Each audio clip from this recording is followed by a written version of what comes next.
It's a very small chapter, that's why the weightage is just 4 marks. Drugs are chemicals with low molecular mass, as I told you. They are only 100 to 500 U. What is chemotherapy? The use of chemicals for therapeutic effect. Analgesic is a group of drugs which are used as painkillers. There are several biomolecules which are present in our body, like enzymes,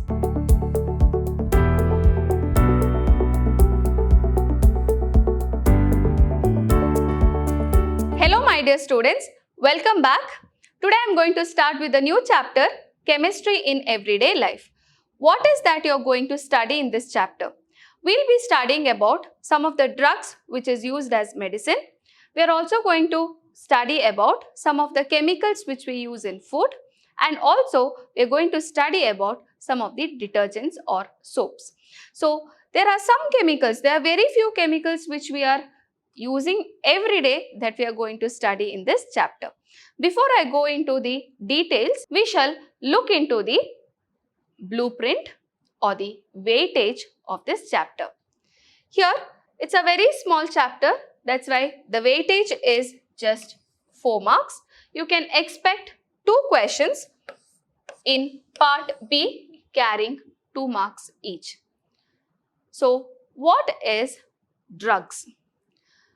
Drugs are low molecular mass substances which interact with the target in the body to produce biological response.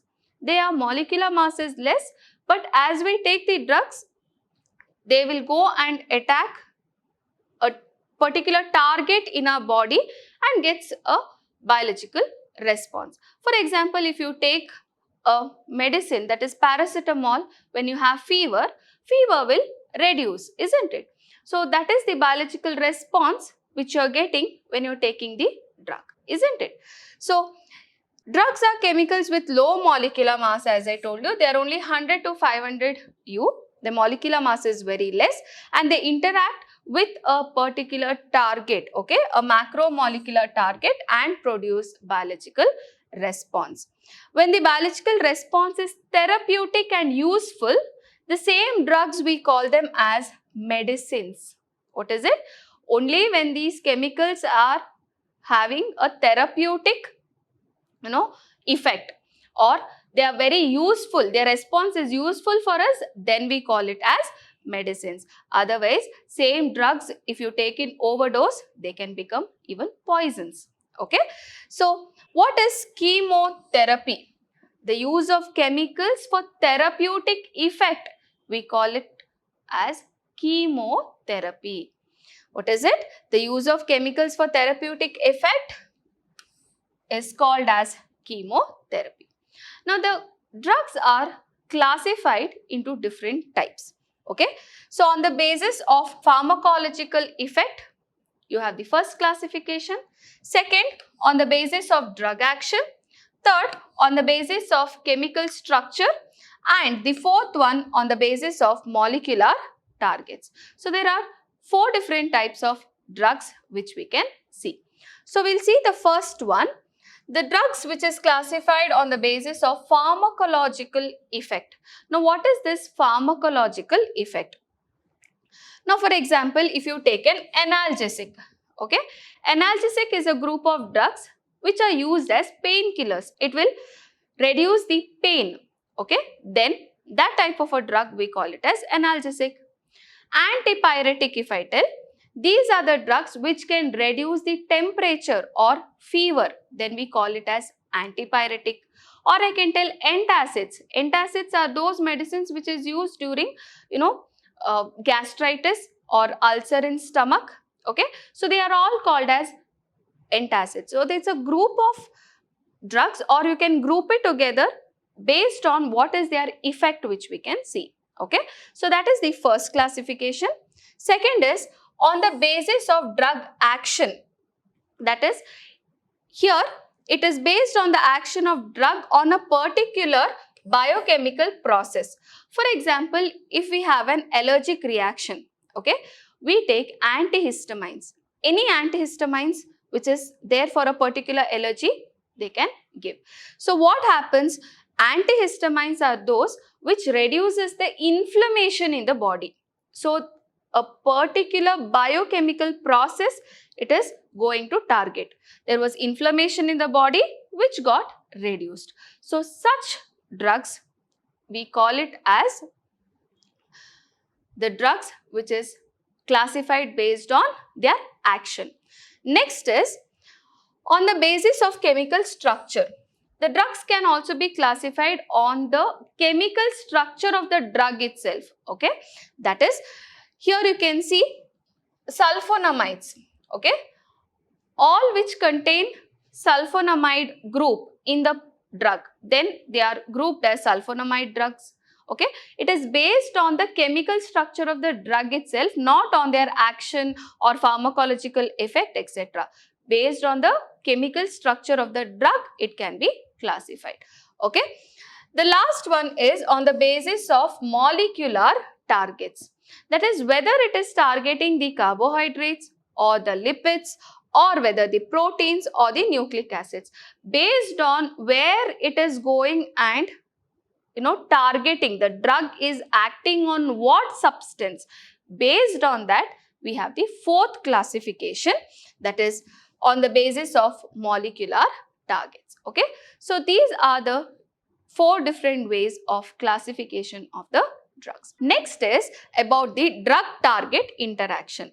How exactly drugs are getting its effect on the body, where exactly it is going and targeting, which biochemical process it is going and reducing or increasing. All this we study under drug target interaction. To understand this better, we need to understand that there are several biomolecules which are present in our body, like enzymes, okay, or it can be receptors, or it can be even proteins. Now, enzymes are biochemical catalysts. Receptors are very important for any communication in the body, okay. And also proteins, we know it is there as a very important part in our body. How exactly the drugs are going to target such biomolecules, we need to understand. So first we are going to understand what exactly are enzymes. So enzymes are proteins. What are proteins? We have already studied in biomolecules chapter, isn't it? So enzymes are proteins which perform as a biochemical catalyst. They are the catalyst in any chemical reactions or processes which is happening inside the body. That's why we call it as the biochemical catalyst, isn't it? So what is the function of enzyme? We have already learnt about the enzyme and substrate, isn't it? That is, we learnt about the mechanism of enzyme action in surface chemistry chapter. So you should be understanding this even better. So function of enzyme is, first function of enzyme is to hold the substrate for the chemical reaction. They have an active site to which the reactant, we call it as a substrate, which come and gets attached, and this enzyme will convert the substrate to products, which we have already learnt. So the first function of enzyme is to hold the substrate in this active site. The second function is the enzyme provides the functional group that will attack the substrate and carry out the chemical reaction. So in the active sites, there are functional groups which can be identified by the substrate, and they can come and get attached there, and then they can get converted into products. So this is the main role of enzymes. So what exactly happens when a drug is taken, and how does a drug interact or target the enzyme? See, main role of drug is either to increase or decrease the role of enzyme catalyzed reaction. So when I am taking a drug, either the enzyme catalyzed reaction can increase or that reaction can decrease. So it is going to target the enzymes. How exactly? Either by the drug acts as the enzyme inhibitor. That is, inhibitor means what?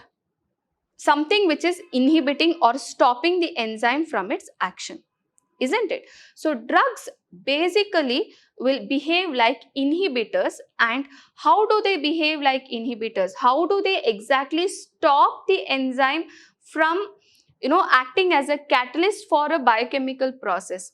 Again, is of two types, that is competitive inhibition or non-competitive inhibition. So what are inhibitors? Again, enzyme inhibitors is drug which inhibits the catalytic activity of the enzyme or blocks the binding site of the enzyme and eventually prevents the binding of the substrate to the enzyme. Okay?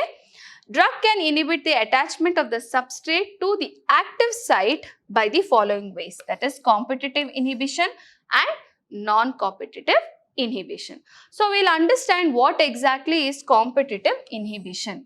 Competitive inhibitors are those drugs which does not allow the substrate to come to the active site.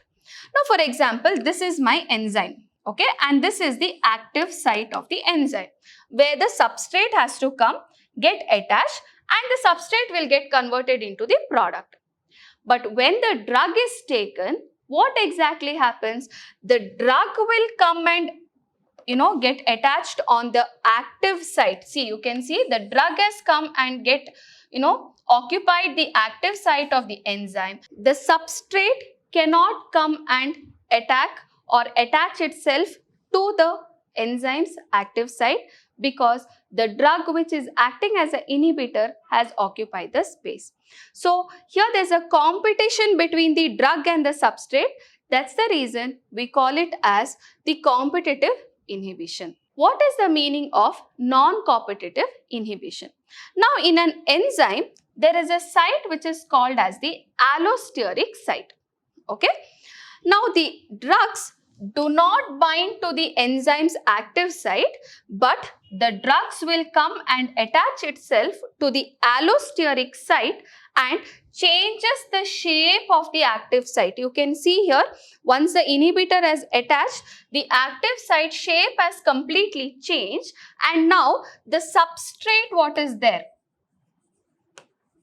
Substrate cannot recognize it.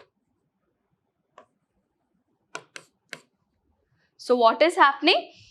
The drugs will come and get attached itself to the allosteric site and change the shape of the active site in such a way that the substrate will not recognize the active site at all, and thus the substrate cannot attach to the enzyme and thus cannot get converted into the products at all. So the entire reaction can be inhibited. So if the bond between the drug and the enzyme is very, very strong, then the entire complex has to be, degraded, and then a new enzyme has to be produced by the body.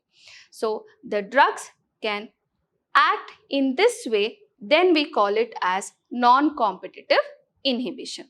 Okay, so I hope you have understood about competitive and non-competitive inhibition. Next is about the receptors. Now receptors are also proteins which is very, very important for the communication system in our body. Okay, they usually present in the cell membrane. Okay, the receptor shows selectivity for one chemical messenger over the other. Okay, because their binding site have different shape, structure and amino acid composition. So what happens? These receptors are very, very, very particular what is coming and getting attached on their binding site. They are very, very specific on, or they are very selective, I can use the word, on one chemical messenger which can come and get attached. So the receptors is one more target for our drugs. So how exactly they act as the target? Now in our body, now for example, this is the receptor which is there in the cell membrane. Okay, and this is the chemical messenger.